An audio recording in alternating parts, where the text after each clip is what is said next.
Diretoria, Rafael Rezende, comentarista do Sport TV, é um novo funcionário do Botafogo, novo head coach, que é um nome chique pra caralho, e já surgiram questionamentos, obviamente, não só de botafoguense, mas de muita gente falou, mas não ia haver uma profissionalização e, portanto, vão contratar um jornalista para fazer isso? Calma lá, não é bem assim, né?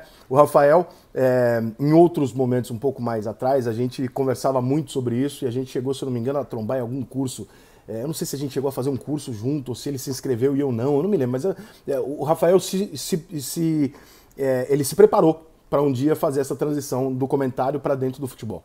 Não é de hoje, eu tenho essa conversa com ele há mais de 6, 7 anos, eu conheço o Rafael, não é meu amigo de frequentar minha casa, mas sempre nos falamos e tal, sempre nos demos muito bem, achei ele um puta comentarista, um dos melhores do Brasil. Por quê? Porque tem uma visão de futebol de quem se preparou, de quem não se limitou a falar, bom, eu tenho um diploma de jornalista e, portanto, eu posso falar de futebol. Não, o Rafael estuda desempenho, análise, adora tática, fez curso, se preparou, de modo que essa não é uma contratação do Botafogo idiota, ou uma contratação sem sentido do Botafogo de fazer com que um cara... Não é isso. É um cara que há muito tempo que é isso, é um cara que está no futebol, é um cara que as pessoas do futebol respeitam, gostam, um cara estudioso, nunca desrespeitou ninguém para dar os comentários dele, é um cara muito querido e bem aceito dentro do futebol.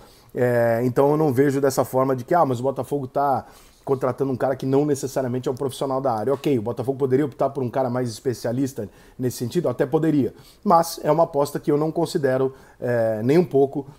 Até porque para você tirar o cara da TV Globo para ele fazer isso, não dá para você dar um cargo de merda pro cara do nada, porque ele não vai largar.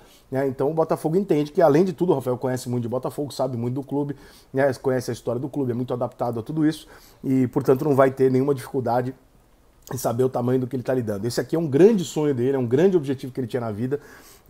Não sei nem o quanto eu estou expondo aqui os desejos pessoais do Rafa, mas isso aqui era um grande desejo que ele tinha, fazer essa transição para o campo, como eu já tive muitas vezes e ainda de alguma maneira tenho, porque na verdade nós somos contadores de história e acho que todo contador de história fica olhando às vezes com vontade de falar, poxa, eu queria ser eu a história, né? Ou então eu queria estar dentro da história, eu não queria necessariamente só contar a história e dar a ela a interpretação que eu quiser. Eu gostaria talvez de fazer a história para um dia sentir aquilo que eu falo tantos anos, eu estar ali para fazer parte disso. E acho que o Rafael está nesse sentido, né? Está nessa direção de fazer isso. Eu já tive essa oportunidade, não dentro do futebol como ele, mas no marketing e tal, que é uma coisa que não me interessa. E no dia que eu tivesse uma oportunidade desse tipo aí, eu provavelmente também pegaria, porque, como uma vez eu falei, tem uma conversa que eu tive uma vez tava eu, o Edmundo, o Mário Bittencourt e mais um ex-jogador, acho que o Luizinho do Vasco, não me lembro.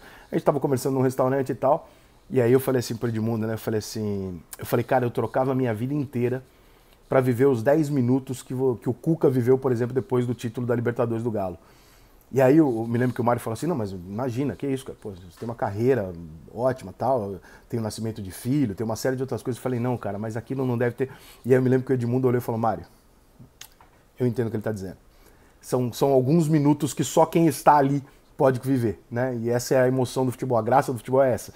Então eu acho que o Rafael deve estar muito com a cabeça nesse sentido, né? Tipo, porra, eu quero estar ali, eu quero ganhar e perder, eu quero passar a noite em claro por perder um jogo, eu quero fazer parte da vitória, eu quero conquistar, eu quero dar a volta olímpica, eu quero estar dentro do grupo, eu quero ter a sensação de uma grande vitória, de uma grande virada, de acertar um grande reforço, tal, enfim, né? Você fazer parte daquela história e guardar aquilo para você e amanhã ou depois, se o Rafael quiser voltar a ser comentarista, ele volta muito melhor do que ele era, porque ele volta com uma bagagem que os outros não têm. Então, de qualquer forma, a contratação do Rafael, para ele, é maravilhosa.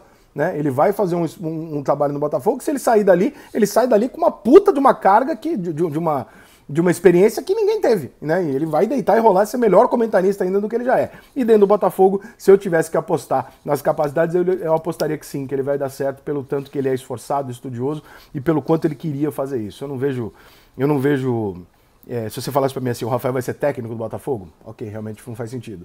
Né? Se você falasse para mim, ele vai ser médico do Botafogo, não faz sentido. Mas para algo que ele se preparou, para algo que ele sempre quis, que ele sempre desejou e que enquanto ele trabalhava como comentarista, ele sempre trabalhou nessa direção, eu acho que também é uma dose de falta de informação das pessoas saberem que ele sempre traçou isso. Então, Rafa, boa sorte para você, meu irmão, boa sorte Botafogo, parabéns pela contratação, parabéns pela nova carreira, muito sucesso para você, espero que você não volte a ser comentarista, o que significa que você brilhou onde você tem que brilhar aí. Valeu, grande abraço, tamo junto.